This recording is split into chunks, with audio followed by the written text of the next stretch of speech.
Hello, right, Tail Cue and Eclipse of the Midnight Sun.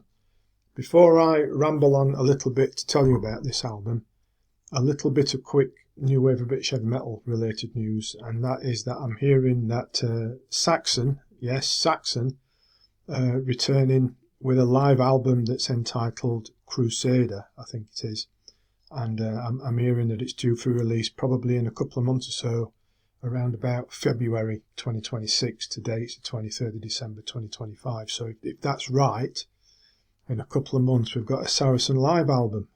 Excellent, excellent, as is indeed Tail Cue and their new album Eclipse of the Midnight Sun. Now this is another one that's reached me via Bad Dog Promotions, who have been on something of a roll this year, sending me all sorts of good stuff to review.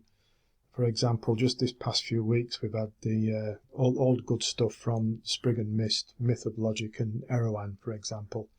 And now we can add Tail Cue to that list, because in arranging this one, AC at Bad Dog has, she surpassed herself, even those three albums that I've just mentioned, by getting this Tail Cue over to me, because it's not only is an interesting name for a band, it's a damn fine album.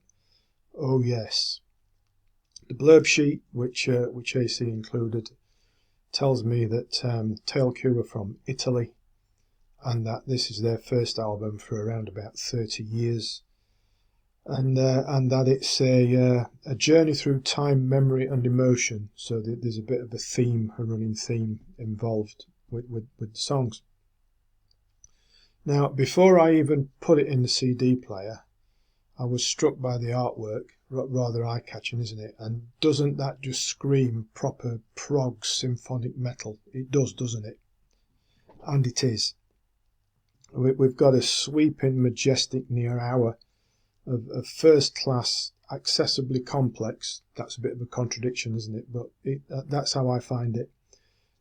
Accessibly complex symphonic prog rock with some bite to it. You know, there's some definite metal elements in here as well.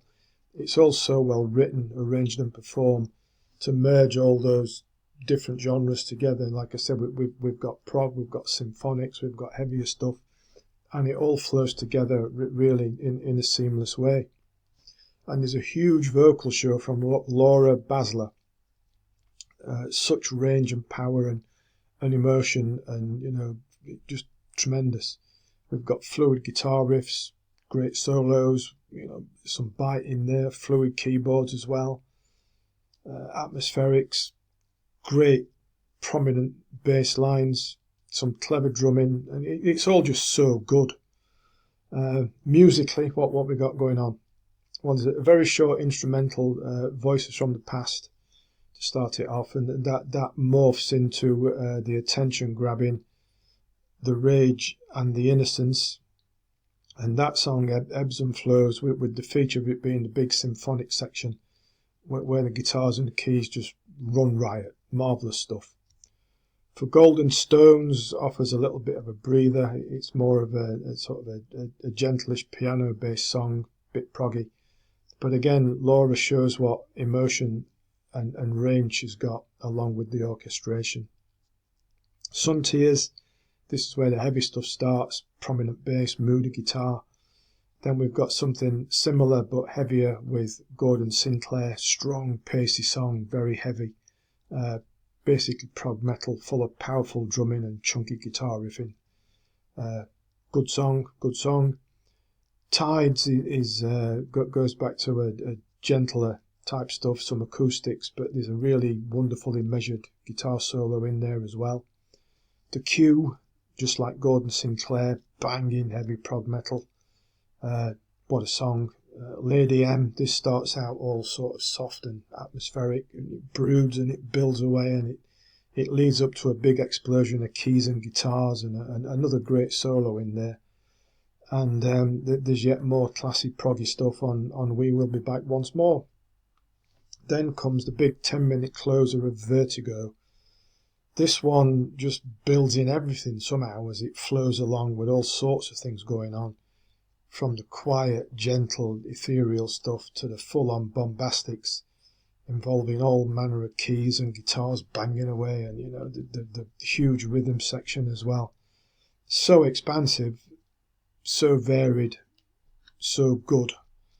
You know, it's just, and again, Laura Basler just has the room throughout the song to show what a full vocal range that she's got. All tremendously impressive. I would say that with Eclipse of the Midnight Sun, Tail Q have an album of most high class.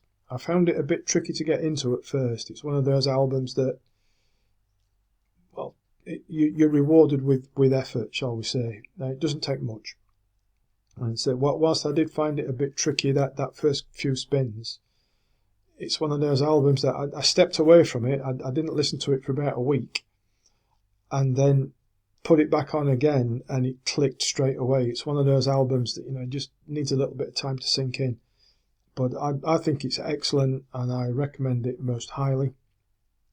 Various formats available on Amazon, though CD might be a bit tricky, but the you know, downloading, streaming stuff is there.